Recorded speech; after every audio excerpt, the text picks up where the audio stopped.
우리가 늘 당연하게 여기는 평화로운 투표소 풍경 다들 아주 익숙하시죠? 하지만 현대 민주주의의 뿌리가 사실은 엄청난 피와 땀, 그리고 숭고한 희생으로 얼룩져 있다는 사실을 알고 계셨나요? 자, 오늘 우리가 파헤쳐볼 이야기는 바로 삶과 죽음이 엇갈렸던 강렬한 역사의 한복판, 로베르트 블룸과 1848년 혁명입니다. 본격적으로 한번 들어가 보죠. 제1장 혁명가의 죽음입니다. 이 복잡하고 매력적인 역사의 무게를 제대로 느끼려면 이 이야기의 주인공이 남긴 아주 비장한 마지막 메시지부터 봐야겠죠? 승리 아니면 죽음뿐이다. 전자를 원하는 자는 후자를 감당할 준비가 되어 있음을 증명해야 한다. 처형당하기 불과 3달 전이에요. 로베르트 블룸이 아내 제니에게 보낸 이 짧은 편지만 봐도 그가 자유를 위해 기꺼이 목숨을 바칠 각오가 되어 있던 진짜 순교자였다는 걸 깊이 느낄 수 있습니다. 제2장 3월의 봉기로 넘어가 보겠습니다. 대체 무엇이 그를 죽음까지 불사하게 만든 이 치명적인 투쟁으로 이끌었을까요? 시계를 1848년 3월로 한번 돌려보겠습니다. 훗날 레닌이 독일인들은 혁명을 하려면 기차역 플랫폼 입장권부터 정식으로 살 거다 라고 뼈있는 농담을 했을 정도로 수능적이었던 사람들이 바로 독일의 평범한 시민들이었거든요. 그런데 이 사람들이 어느 날 갑자기 단호한 바리케이드 전사로 돌변합니다. 농부, 일용직 노동자, 수공업자, 그리고 학생들까지요. 훈련된 군대도 아니고 우리 주변의 완전 평범한 이웃들이 억압적인 군주제에 맞서서 직접 무기를 들고 일어난 겁니다. 믿기지 않겠지만 이 평범한 시민들이 당대 유럽 대륙에서 가장 강력했던 프로이센 군대를 상대로 싸워서 베를린에서 몰아내는 그야말로 기적 같은 성과를 거둡니다. 하지만 세상에 공짜는 없는 법이잖아요. 그 대가는 결코 가볍지 않았습니다. 무려 300명이 넘는 사람들의 숭고한 죽음이 뒤따랐죠. 자유를 향한 갈망이 얼마나 뜨거웠는지, 반대로 권력의 저항이 얼마나 거셌는지를 보여주는 뼈아픈 숫자입니다. 제3장 프랑크푸르트 파울루스 경회. 피 튀기는 거리의 전투가 끝나고 이제 역사의 무례는 회의장으로 바뀝니다.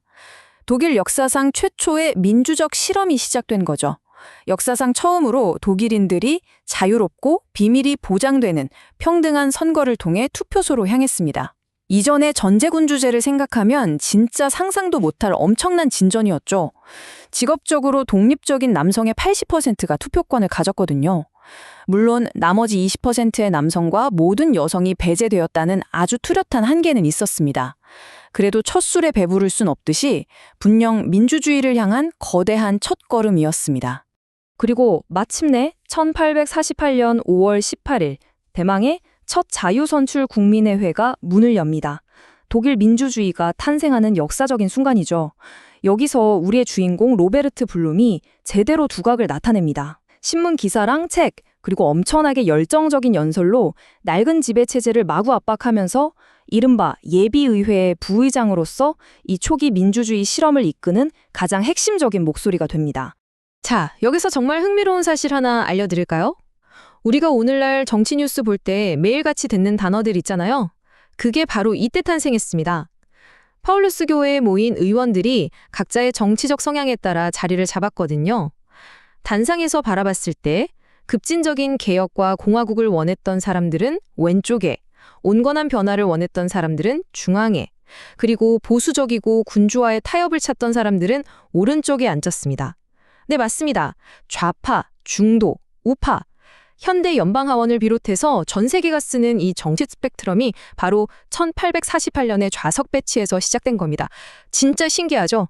제4장 가망 없는 싸움. 하지만 의회의 개원이라는 승리의 기쁨도 잠시 아주 잔혹하고 구조적인 현실이 다가옵니다. 치명적인 힘의 불균형이었죠. 생각해보면 의회가 세워졌다고 권력이 알아서 굴러들어오는 건 아니잖아요.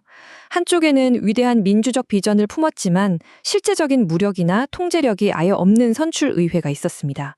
반대쪽에는요, 여전히 막강한 군사력을 꽉 쥐고 있는 보수적인 군주들이 버티고 있었죠.